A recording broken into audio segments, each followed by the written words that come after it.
Hi guys, in the name of Christ, how you doing? It's your girl, Cranky. I hope you're good. I am not okay.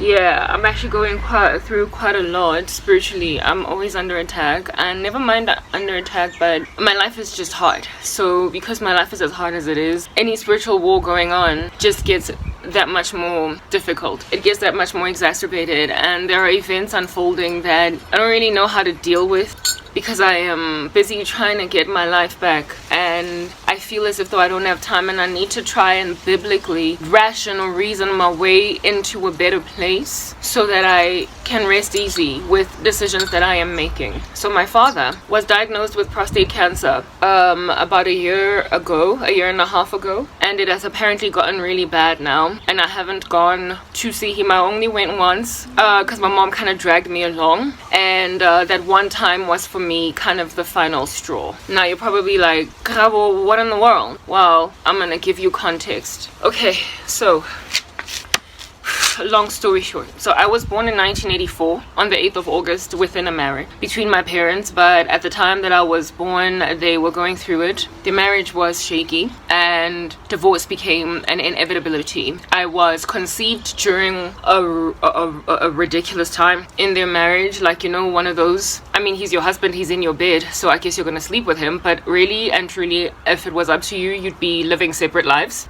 And then in the middle of that sexual encounter, boom, a child gets conceived. So basically in the middle of a lot of war between the two of them, I sort of kind of became a zygote. Lord have mercy on me while I tell somewhat of the story. I'm trying not to be too long-winding or long, so I'm gonna get to the point.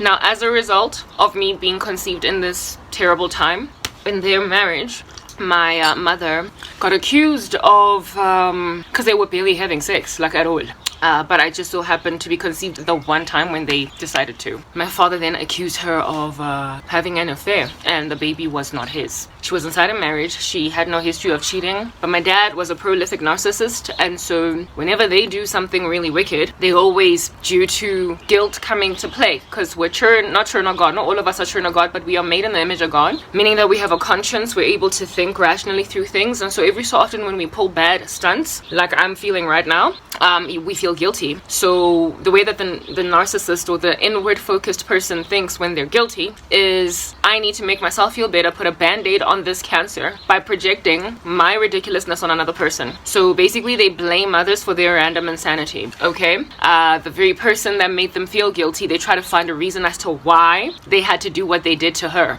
or him. And so, you know, they kind of make it true that this person is wrong. Kind of like the tantamount of saying to a woman after you've beaten her up as a man, but why did you make me do this to you? Why do you make me why do you provoke me? Why do you make my hand have a life on its own, and just slap you? Okay, so did you just blame me for putting a blue eye on my face? I guess that's what's going on, right? That's the narcissist. I'm a Christian, not a psychologist, so I don't want to get deep into narcissistic personality disorder and many such things. There are plenty life coaches on the internet that can talk to you about narcissists. I'm coming to you guys from a biblical vantage point, so I don't even want to use any medical terms or whether or not they've been even put on medical journals as such. I ain't no life coach. I'm a Christian. I'm a disciple of the Lord Jesus Christ, and I'm trying to reach people for Jesus. But this is a language that the world understands, so I'm trying to bring them in to help them find healing from this issue in a very scriptural way so they can find true healing as opposed to some patchwork diagnosis of some dude or chick in the world. Okay. My dad, like a typical inward-focused guy, accused my mom of infidelity, and that became basically the torment or the bane of her existence throughout the pregnancy. She was accused of cheating, and they were always at war, and this accusation caused my mom and him. Basically, I was just an unwanted, you know, when you are an unwanted baby born inside a marriage, it's like, can life get even worse? There are so many unwanted teenage pregnancies out there that bring strain in the baby on the inside of the belly because nobody tried to fall pregnant. So many unwanted grown adult pregnancies that they nonetheless take to term, and this puts strain on the baby. But I mean, you should not be finding anything like this inside a marriage. I mean, you got married so you can go and like pop them babies, you know what I mean? And I am the second born and last born in their marriage, so basically they were not even having like 10,000 other kids running around, and so it was very strenuous for the mom and the dad to have a new child. They were not going through any financial difficulties either. There was really nothing at all in this marriage that made for reasonable sense as to why I would have been a difficult pregnancy. I would have been a bundle of joy, something that made them very happy, because we're making our family, we're building it, we're making it bigger and bigger. I was also 2 years younger. I'm also 2.5 years younger than my little sister, so let's just round it off to the nearest year. 3 years younger than my older sister. So I mean, it's the right kind of time to be having a second child if you've gotten married. 3-year gap is healthy. A 2-year gap is, you don't want your kids to be too far apart in age. So basically, I was born at the right time. On top of that, my mom was nice and fertile. She was in her 20s. She had me when she was 26. My older sister when she was 24. Well, just under 24. At 23.5, more or less. So she had her pregnancies at the perfect time to have pregnancies, at least according to medical doctors, according to biology. That is really like the best, within the range of the best time that a woman should be conceiving. So nothing should have really been a problem in this situation. They were married, their kids were born inside a marriage, they were not going through financial difficulties, they had a beautiful home. My dad was a successful lawyer, my mom was en route getting her degree, she was studying, but it didn't matter because my dad was providing. So it's not like she was struggling a job and a school and all that. She wasn't juggling violently. But that's just the thing about being married to like literally the worst man under heaven. It doesn't matter how much your material circumstances look great, and how your marriage from the outside looks like the perfect thing that ever happened. But if this person is just the bane of your existence and is really horrible, he's going to make you feel like trash. And my mom used to be sweet. Well, that kind of flew out the window. I don't even recognize her anymore because of years of build-up, of trauma, of ridiculous mistreatment, of bad friendships, bad whatnot. And now at the age of 62, turning 63 just a couple of days from now, she's basically a horrible woman. She's become a monster. She's like a gorgon. She's like Medusa. Anyway, whatever. I should have brought some tissue to blow my nose because I'm all sniffly now, thanks to the winter weather and the jalapenos in my coffee. I've got Cajun peppers, not Cajun, cayenne in my coffee for health benefits. Hey, shout out to the cayenne. Those of you who are interested, it makes for great like mixing in the coffee if you don't like that, if you don't mind that spicy zest. Anyway, that was a little bit of a health lesson in the middle of this very taboo, dark topic. And so because it's taboo and dark, we need every so often some icebreakers in the middle. And mine was cayenne pepper. Now let's get back to the story. My mom, oh goodness gracious, I just, guys, I want to, because I want to sniff all up in your grill for like 10,000 years. So I'm just going to go grab some tissue, blow my nose, and then come back and finish this discussion. Hey, wish I had actual facial towels, but I don't because I'm broke, because I don't have a life anymore. So we're rolling around with a roll of toilet paper, just in case my nose gets running again while I'm chatting, because I am after all drinking some peppers. Anyway, I didn't close the gate behind there and I'm insecure about how open it is, but we're just going to try and ignore it because there's nobody actually coming in. I need to try and get this information out before the sun sets because, I like my daylight hours. I should have actually come here earlier, but I wasn't planning on chatting today. But this thing has been sitting on my brain, on my heart so heavy that I just had to get something out. So here it is. Marriage conditions really lackluster. Everything was kind of gangster. My dad was a prolific cheat. Not only was he a prolific cheat, but he was not even a kind cheat, a nice cheat. Not that it's okay to cheat, but there are men that cheat on their wives, but they still come back and they buy them flowers. They treat them well. They are basically serving. However, they cannot keep themselves in a bunch. Not that they're okay, they basically suck, all of them, but there is a grander, loftier level of sucking that exists out there, and my dad was that. He was mean, he was horrible. Thankfully he was a scrawny little man who was kind of skinny, so not one of those buff muscular gym guys, so he could not quite get away with physical abuse, even though he did try. But he was rich here. He was rich in vitriol, just like finger pointing, downsizing, just tearing up a person's spirit. My mom had to kind of take that all in. She was this naive little 22-year-old when they got married, and that when you get married to a guy at 22, having not really seen some flames in this world, or rather my mom did actually see some flames, but not that kind of level of flames, you get confused when you get married to like a lackluster random fool. You think this is how life is supposed to be. You think this is how marriage is. I remember one time her saying, long ago, I overheard this conversation when I was a teenager, saying that in the beginning of her marriage with my dad, she used to ask her friends, is marriage supposed to be like this? I thought it was normal because she got into it and was shown flames. So essentially my dad was really great and romancing. He was finessing my mom in ways that were basically, how about you give me a fever right now? And then they got married and he became like a dark monster. That's just the thing about narcissistic people. But you know, this is not about narcissistic personality disorder, because frankly, I'm not trying to throw psychological terms here. I'm a gospel servant. Let's just talk about the selfishness that dwells inside of mankind, written off in 2 Timothy 3. Men will be lovers of themselves, and then lovers of money, boastful, proud, blasphemous. Yeah, my dad had all these character flaws, and my mom, having come into this as a very sweet girl, got out of it kind of gangster, and she just continued to decline from there because she never gave her life to the Lord. Anyway, whatever. Right, so Lord have a lot of mercy on me as I give this lackluster story. Frankly, I'm sick and tired of having to come to talk about it over and over again. It's like I'm self-therapying, but you know, it is what it is. Some people have not heard it before, so let's just like talk again now that the guy's dying. Okay, right, so herein lies the narcissistic personality disorder, causing my mom to feel like a bag of dust, and in so feeling that way, therefore came upon her crouching like a beast, postpartum depression or prepartum depression, pretty much a depressing pregnancy, like an unwanted pregnancy, like whatever it is that goes through your body as a woman, and when you're carrying a new human being, a whole body like of mass inside you that you don't want, you want to get rid of it, or you are gonna send it for adoption. You don't really love the baby, you don't care very much for the baby in your stomach, but it's there. And I mean, they were married, and abortion was not even an option. They were not godly, so they didn't think pro-life, pro-choice. In the black community, abortion is like, you know, like in a marriage, it's like, what are you doing? Like, no, yes, funny little things like those just don't easily happen, especially when you're married, especially in those days. So if you felt pregnant, just, you know, go pop that baby, have it type setup thing. And so I wasn't gotten rid of. I don't know how many times I've said to God, I didn't really pray this prayer, I just spoke, like in conversation with God. I was like, why didn't you just miscarry me? Why didn't you just allow, like, just make my mom do some kind of a backstreet abortion? In other words, I'm basically asking a very taboo thing to God. Why did you not make a woman sin against you so you could set me free, that I might be raised in heaven like all the babies that get miscarried and aborted? I have gone to the Lord so many times with my life, the way that it has worked out, the way that it has come to the place that we're at now today, having this conversation.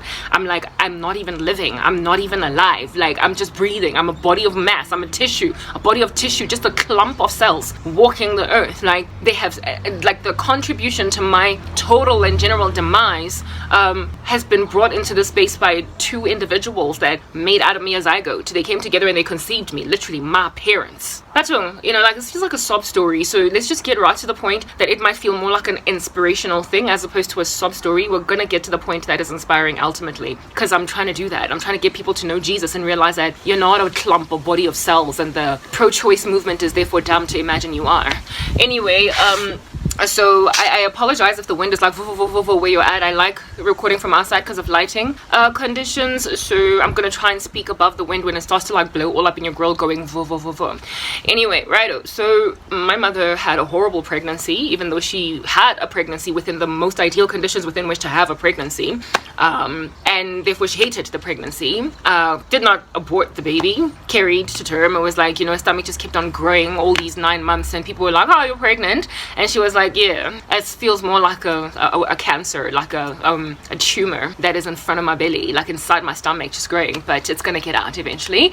And the reason why my mom's pregnancy was terrible was because my dad would not stop mocking, jeering, jesting at her.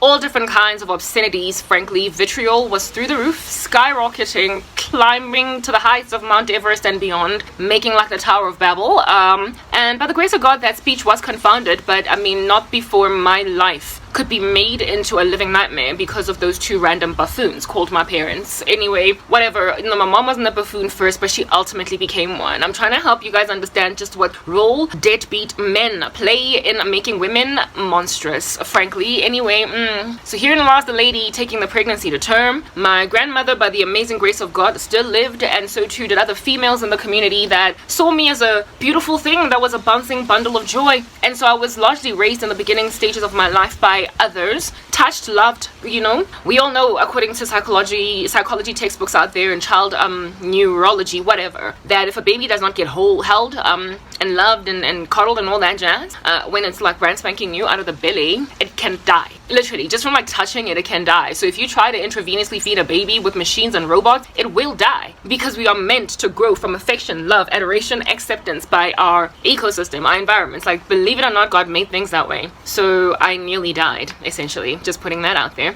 If I didn't have my grandmother, the lady from down the road, the lady from the other like hood in the Kasi there in Soweto, like just a few people that were like, oh, cranky, you're cute. Except at the time I was just Karabo, because I came up with like a nickname later on in life. Okay, cool. So my mother had not only a terrible pregnancy, but she also then, after having this pregnancy, sadly suffered from what we call postpartum depression. My dad not only jeered and jested at my mom, but he went on to diss her, tease her for... My mother never had a single stretch mark on her bum. I don't know, the food we eat today is bringing stretch marks on the younger generation of women. But our moms, if you look at them, their pregnancy bellies are stellar. Like, after they gave birth, they just bounced right back. And their bums also, despite them getting larger because of puberty, they just did not get those stretch marks. It's the food. I can't tell that enough. Anyway, whatever. So my mom's body was basically perfect until she had my very last sister, my baby sister, who is a half sister.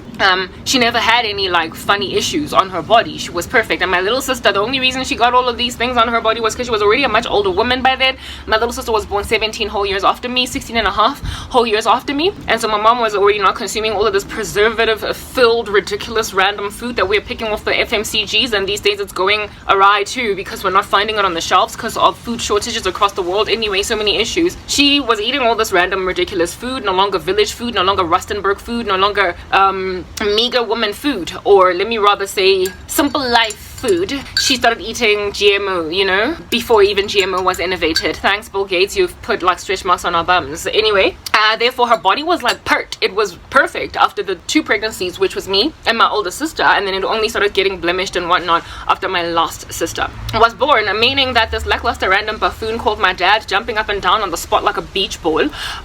Sorry, I'm stopping because I'm thinking that I'm being interrupted, and indeed I am. There is a vehicle arriving, and I'm kind of hoping it's not hers, because I just want to get this message out without being interrupted. I'm sorry. Yeah, okay, cool. So this giant beach ball sized buffoon, like bouncing up and down, went on and called her fat and ugly and all different kinds of vitriolic statements during her pregnancy. I mean, it reminded me of the world's harassment of Kim Kardashian when she was pregnant. What do you expect a woman to do? Kind of stay skinny? Like, literally have this funny little lollipop head looking bump in front of you when nothing else spreads? It's a pregnancy. If you're not gaining weight everywhere, you're weird. Your body is strange. You don't have body fat composition across your body. Whatever. But I'm just trying to highlight just the impact of a horrific man. I'm trying to highlight that, okay? In the life of a woman, ultimately, like the general overall course of a woman's life and what they have power to do in her, and why it is imperative to wait on the Lord for really like a godly man, and why it is imperative to be studious in and of yourself as a Christian woman, to know what makes for a disciple, that you won't just marry some random lackluster dude rocking up out here speaking Christianese. Just because he can quote scripture or he calls himself Christian does not make him Christian. Anyway, whatever. Righto, so my mother was brought into an ecosystem that is frankly quite toxic with this man who dissed her perfect body throughout pregnancy. Not a single stretch mark, bounced right back, body even recovered as soon as she gave birth, but during the pregnancy she kind of looked whalish. In other words, kind of like a whale, because that's what we look like when we're pregnant. Like, yeah, it happens that way. We get fatter, our cheeks kind of round up. Anyway, whatever.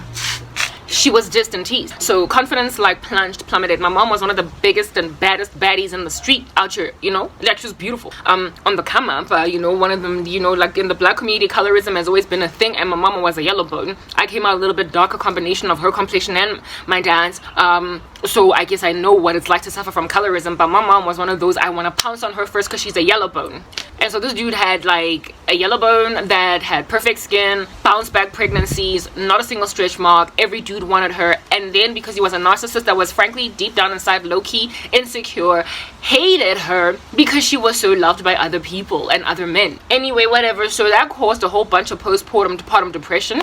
and my mother, meaning that I was one of those babies that really like was like nya nya nya nya nya crying, and the mother was like, oh, you're loud. Thank God she did not snap my neck, but at the same time I'm like, maybe you should have snapped it because I would have gone to heaven. But you know, when you just end up hating your life because you wish you were never born, and it's like, I didn't ask for this, I didn't ask for this, but you're here, and the Lord said do everything without grumbling, so I'm trying not to, even though it's kind of tough. All right, postpartum depression made sure that my mom did not pay much attention to me, and also when I came out, because the bane of her existence kept on mocking her throughout the pregnancy, that being my dad, when I came out looking like him, more so did it pile on to the existential crisis that I was in.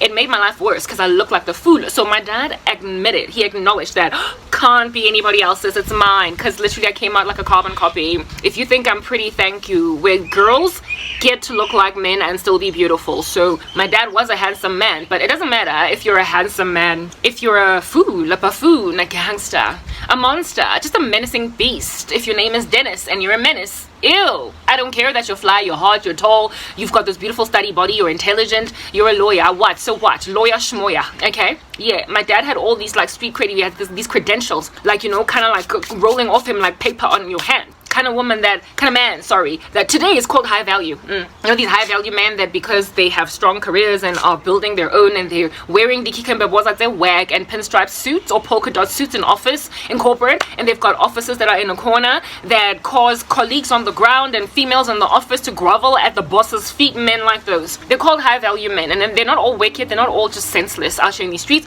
but there is a portion of them that because they've gotten where they got, they imagine that thanks to making money they don't need to have manners, they don't have to have character, they can forget what grandmama taught them, what mama taught them, what even uncle in the community taught them. They think they can forget where they come from, their roots, and so they're just harsh to women, like ridiculously harsh. It's almost as though they're taking out all the rejections that they endured back when they were in school and still scrawny, nobody was looking at them because they had no money, and all the girls that teased them and chose older guys that were in university because we're all in high school and you don't have money, mama gives you an allowance, but the university guys have got cars. Yeah, it's like they're taking out all that bitterness from high school rejection now that they're making money on women. So they treat women like trash, almost as if they're like, if I can give you money, I don't have to have manners. Shame. I feel sorry for these ladies who want these men like no man's business, these high value randos. They're only high value insofar as you look at value on a worldly platform, a barometer that is very earthly, very ungodly. They're high value because they've got money, but my goodness, what a lackluster random fool walking around. If anything, they're lackluster in terms of value. They're low, they're meager, they're minuscule, they are nothing, they're worthless when it comes to character. And that is the worst kind of man that you can ever get, a man with money that thinks that because of it he doesn't have to build moral virtue. My dad was one of those. He was a guy with insecurities. He had some issues with daddy, issues with mommy, did not quite deal with them, did not quite go to Christ for real, even though he claimed to love the Lord. And so therefore, being as insecure and a pipsqueak as he is, when he then scoops the baddest chick in the community, in the village, in the town, he was like, yay, I bagged her, I get to be the guy that everybody celebrates because I won my trophy wife, but then treated her like rubbish because he never really worked on character to earn a woman like that. He never really got trained by God how to love a woman like that. The woman in the community that every man wants, that fights like a dog, hunts to get, he got her, and he never got trained how to treat her. As if though her trauma in her childhood was not enough. That's another story for another day. If anything, I've told it in another video, so I shall hopefully like kind of attach link that video to this one. Anyhow, and like forever, my dad was a pipsqueak, even though he was gargantuan materially, and he admitted to being my dad. So he was kind and sweet to me, loving, however still very mean and lackluster to my mom.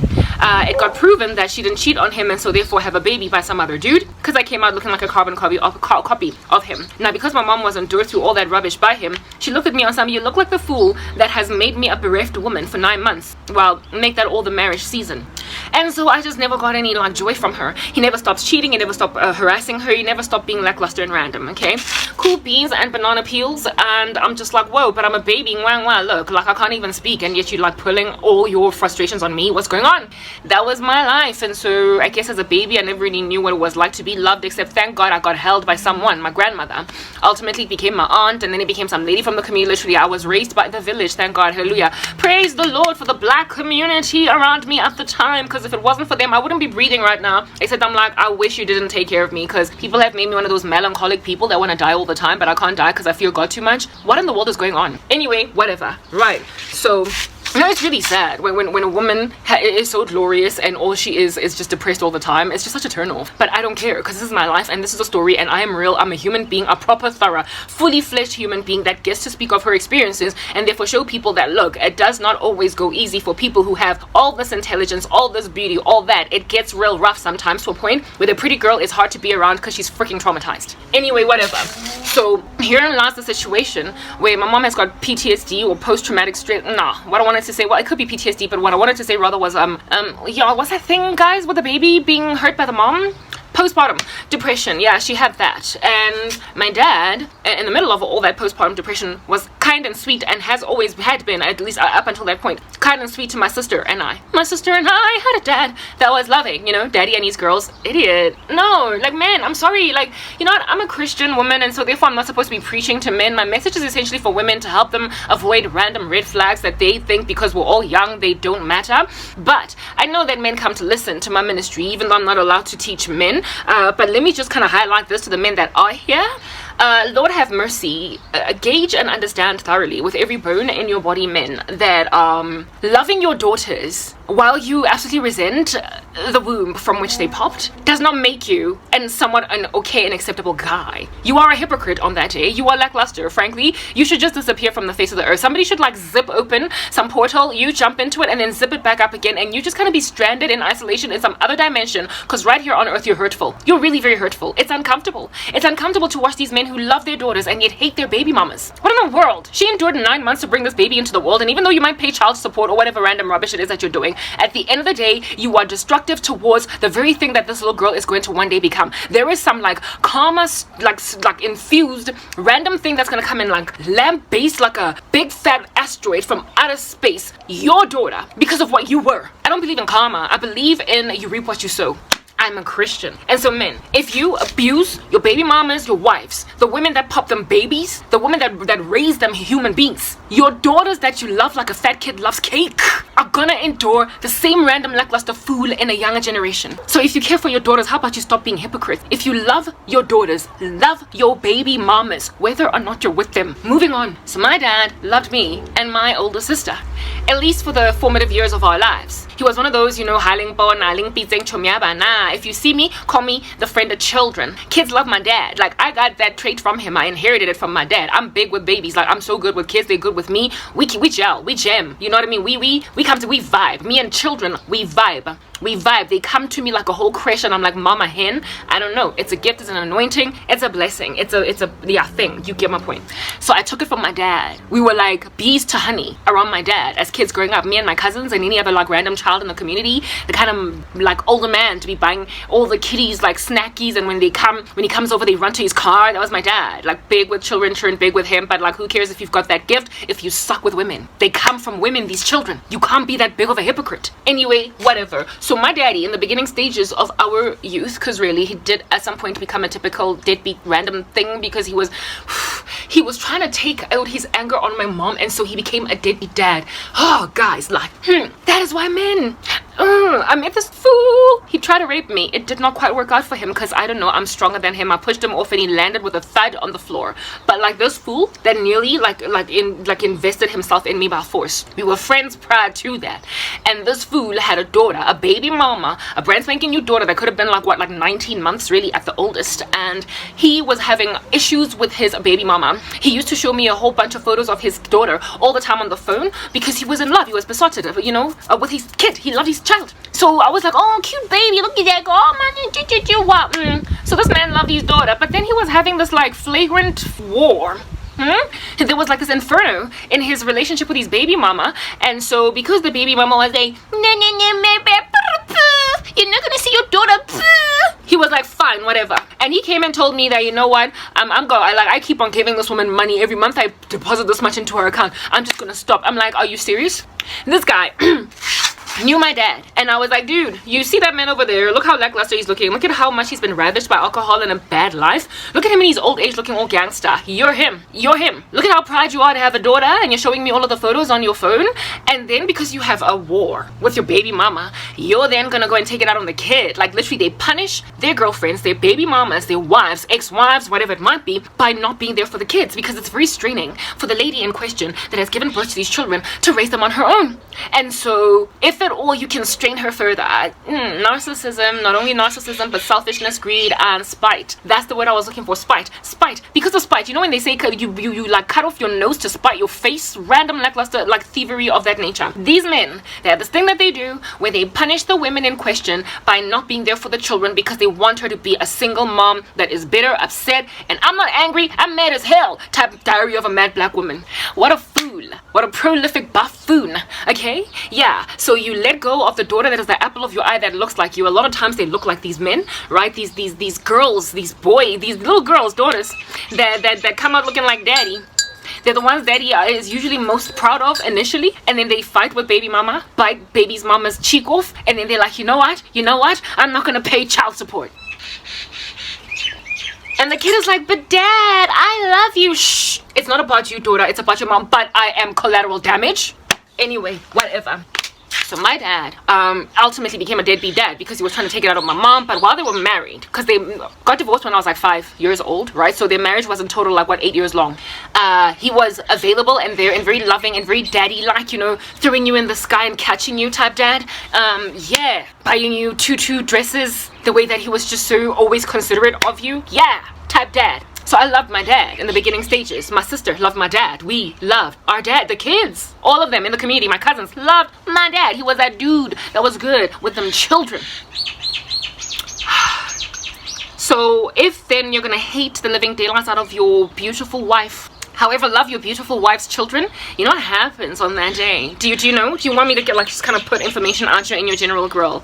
Yeah, your beautiful full wife starts to have it in real bad, gnashing her teeth, growling and everything, being all vampiric, gnarling, pouncing, maybe even like a beast against the babies. She gets mean, she gets envious, jealous of the affection that this man has over her, especially his daughters, because they're women, they're females. And so therefore they become some kind of like strange mommy like jealousy. Mommy jealousy over little girl. Little girl has all the affection that daddy ain't giving her. So my mom not only resented that I looked like the beast that was wreaking havoc in her life with postpartum depression and vitriol throughout pregnancy, she also resented that this man, after denying that I was his, once he realized that I was his, because I mean, you know, carbon copy, he then went on right ahead to treat me beautifully. He like threw me around in the room and just be like, oh, you cute, no. And my mom was like, you didn't even think she was yours, you fool. And so I became on the receiving end of my mom's random wrath against my dad. And I became the most suffering child from her narcissistic personality disorder. Hate using that word because really it's not mine to use.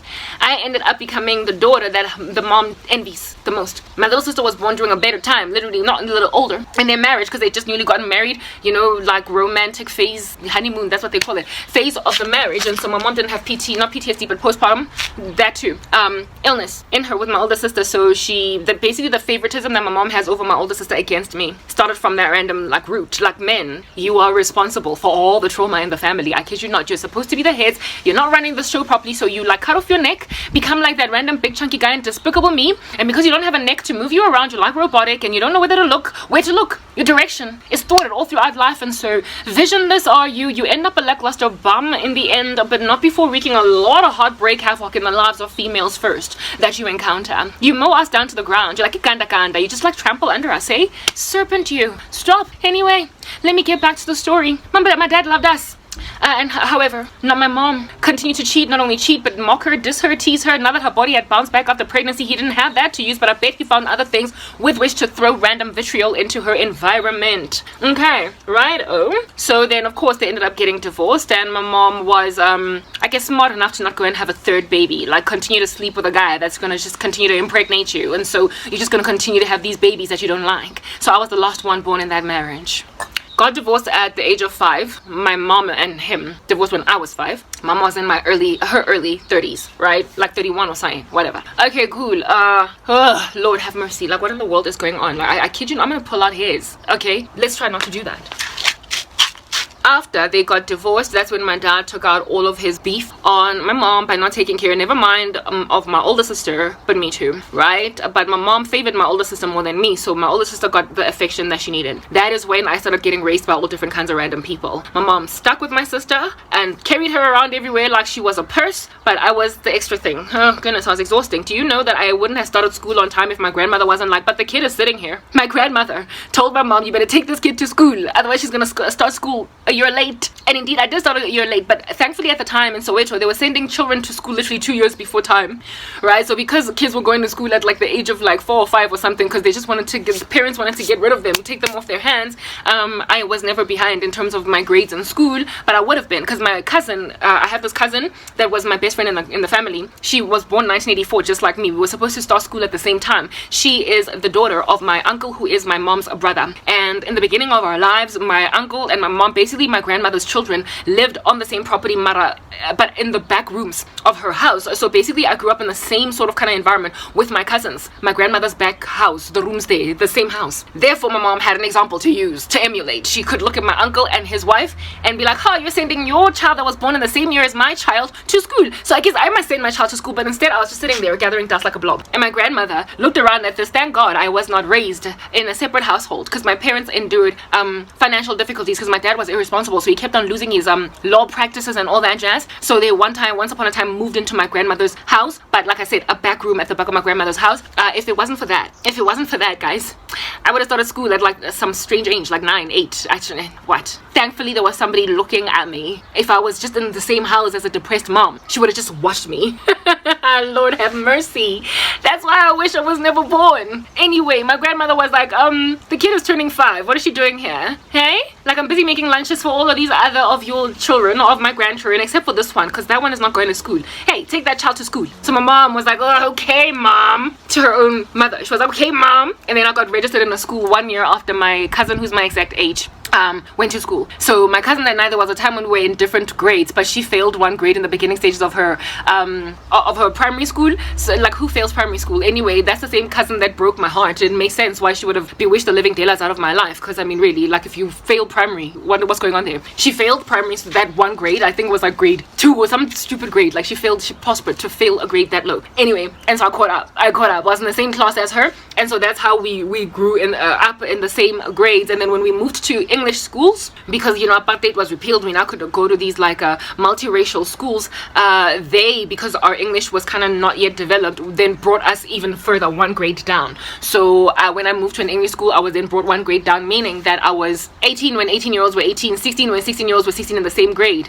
If I had gone to school on time, I would have essentially been behind 1 grade, as in my peers would have been 1 year younger than me, but I was exactly the same age as everybody, because our parents in the black community just used to throw us into schools, primary schools, really early, because they wanted to get us off their hands. It was very difficult. School was like a creche that they didn't have to worry about, type establishment thing. Anyway, whatever. So that's what happened. But I'm telling you the story because I want you to understand just the level of negligence that comes with bad daddying, like bad dads, what it is that they cause moms to do to their children. When you abuse a woman, what ends up happening to her with your kids, type thing. My mom had neglected me. My grandmother thankfully then forced her to take me to school, and then I was raised from that point by a myriad of other people. Like, she just threw me away to like my aunt raised me for a couple of years. This one lady that was my grandmother's best friend, she wasn't even family, took me in because she liked children. And so her daughters and her were really good to me, and they raised me. I was very happy in that household. My grandmother also allowed them to take me in because my grandmother was given children, so many of them to raise. And so when they were like, we'll take her, my grandma was like, okay, fine, you can have her. So yeah, I was ping-ponged like that. And all throughout all of my ping-ponging, my older sister was right by my mom. I mean, that stuff will really get to you as a kid, guys. It will, you know, you notice it. I mean, you could be really little, and so therefore people think you don't notice the bias, but it was there. Thankfully though, my older sister was not mean or horrible to me or had a sense of entitlement or grandiosity above me. She was actually quite loving, and so it did not create any bitterness in us at all. Growing up, we were actually quite tight, we loved each other, and then she turned her back on me much later on in life. But I attribute that to spiritual war. I became a Christian, so I'm being persecuted. From now on, a man's enemies will be members of their own household. My older sister turned her back on me when I turned to Christ, because she got involved in some funny stuff, and so our spirits don't gel anymore. But in the run-up to me coming to Jesus, my sister was my biggest mascot, my biggest fan. So I'm not too mad at her, because this is a spiritual war, and I'm trying to like get her rescued for Jesus, that she might stop her insanity, because I remember that she had my back. She was more my mom than my mom was, right? So I really gotta continue to give my older sister credit, because she made my upbringing so much easier. Whatever my mom would funnel into her, she would funnel down to me. She gave me what was hers. It was like, so yours is mine. She gave me her clothes, she gave me her money, she bought me birthday presents and birthday cakes when my mom forgot or didn't. Like, she was basically my mother, okay? And she was only a tiny little 2 years older than me, so that level of maturity in a child, like, kudos, good looking out. And that's why I'm so prayerful that my older sister should come to Christ, because she don't deserve no hellfire, man. She raised me, gave me a second chance. Anyway, whatever. So that is what was good. Type establishment thing. And so I then grew up kind of feeling rejected. However, because my older sister was this like great genius, she's like boom, cool, like light bulb moments all along. Number one in school, she got noticed, she got headhunted, and so ended up living in Italy at the age of like 15 or 16 or something, meaning that I was left with my mom, just me, you know, before she had another child. And so I then became nomadic with my mom. I became my mom's purse. Like, my older sister left, so she's been replacing me. My mom knows how to replace. She knows how to replace human beings, eh? You can go and take a person and be like, oh, okay, you are in the slot of this person, as if though I don't have my own spirit, soul, and everything. Yeah, so I basically got given some kind of attachment to my mom only because my older sister, thanks to a big fat brains, got seen by people that like giving young gifted kids scholarships. So my older sister went to Italy to go study there. That whole United World College of the Adriatic that was started by Nelson Mandela, blah blah blah. My sister got a scholarship there, so she left. And I love that she left, because I used to get designer clothes every time she'd come home. Anyway, that was why it is that I was such a fashionable teenager, because of my sister. But people thought that I was a spoiled brat. I told you, she raised me, gave me a second chance. Anyway, whatever. So I was a suture to my mom. But you see, when you've got postpartum depression that you don't overcome, you don't recover from, you don't go see somebody about it, it literally continues into the child's upbringing. As she gets older and older, becomes a teenager, and then a young adult, you still have got that beef with your own child if you don't conquer it with therapy. Like, I kid you not, somebody gotta diagnose that stuff. But if they don't, whoops. And I mean, black community back in the day, don't nobody do therapy there anyway. So she never got healed for it, meaning that she was still essentially really bitter, horrific. As I grew up, growing into my body, I looked more and more like my dad. And this time around, he wasn't paying child maintenance because he was trying to get at my mom, and he was also absent. Like, years would progress without us seeing him. Whatever do you, dude? Okay. So I was basically just being dragged along. I was like a tail on my mom's back. I mean, if you're a tail on the back of an animal, you're part of the fixture, you're part of the whole animal, but the animal is not going to go on right ahead and pay extra attention to you since you're like back there or whatever. Much like a lizard's tail, if it got chopped off, whoops, I guess we'll grow another one. So I was just kind of being dragged along life with my mom. I wasn't actually cared for. I wasn't catered to. I wasn't loved the way that a kid needs love. I was just dragged along. So I got to be the purse that my mom carries, but one that she doesn't really care for, like it's a bird, like it's a Gucci or whatever. My sister was cared for. I wasn't. If it wasn't for my older sister, I don't know where I'd be, right? So I basically was a hard knock independent, and I was intelligent too, just like my sister, just not the one that gets discovered. Helping me also bring forward to you guys the fact that children who are gifted, if at all they are born to horrific parents, nobody's gonna know. You could have a protege in your house. Like, she could be a little Beethoven walking around, bit of a Mozart, about to hook up some great notes. Could be a little bit of a Picasso, about to draw some funny little caricature of a painting. Really gifted, absolutely beside themselves with star quality. Could be a little bit of a, give me some modern day musician that really can hit those ridiculous notes. A bit of a Sam Smith. Yeah, your kid could have that level of talent. That level of ingenuity, intelligence could be the kind of stuff that neurobiologists are made out of. But if at all they've got a horrible dad and a horrible mom, parents that are not into even noticing that, my goodness, your kid is smart. Like, when teachers keep on saying your child is very gifted, and the mom is like, okay. I don't know how many teachers told my mom that your kid is so intelligent but she's lazy. Because you see, I had no motivation. I had no motivation to move, to strive. I used to rock up at school and just merely glide by the day and pass, right? And teachers were like, do you know what your kid can do if only she pulled her weight. If it was not for my own decision that I made when I got to grade 9 in high school that I'm gonna start to pull my socks up, I would have just looked like an average student. I ended up looking like indeed one of those intelligent, clever academic kids, only because I was like, you know what, just because my mama don't care, about my report card doesn't mean I need to not care about my future. I started to want more for myself, and so I worked hard, and so people got to know that Karaba was intelligent, right? So I basically had the same level of genius or intelligence, giftedness as my older sister, but because I was a child that endured postpartum depression from her parents, was born at that horrible time in the marriage, nobody knew that I was gifted. No, like not knew, they didn't care. My mom was told, guys, she was told by so many teachers, but she like was whatever. So nobody invested in me. Nobody took time to actually like see, like I should have been like my sister in terms of all of my scholarships and whatnot, but I had nobody rooting for me. My dad was gone now because he was no longer like that happy dad that makes that, you know, throws you up and down in the sky. He was no longer around because he was busy taking out his anger on my mom, and on top of that he became an alcoholic, so he lost lots of everything of his life. Cool.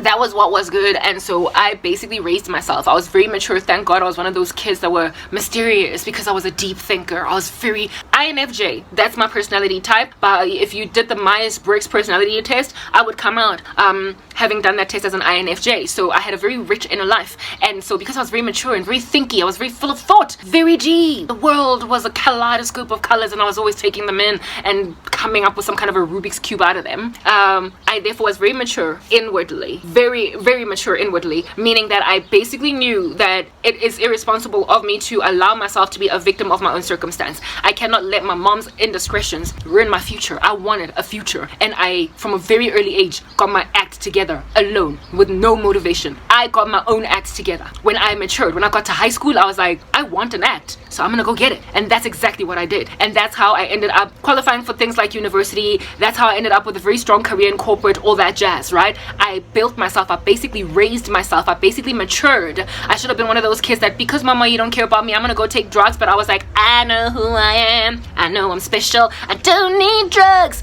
I'm addicted to life. There was a drug advert back in the day like that in this country. Anyway, fine. So thank God for that. And that thing in me was God. I later came to find out that that was God.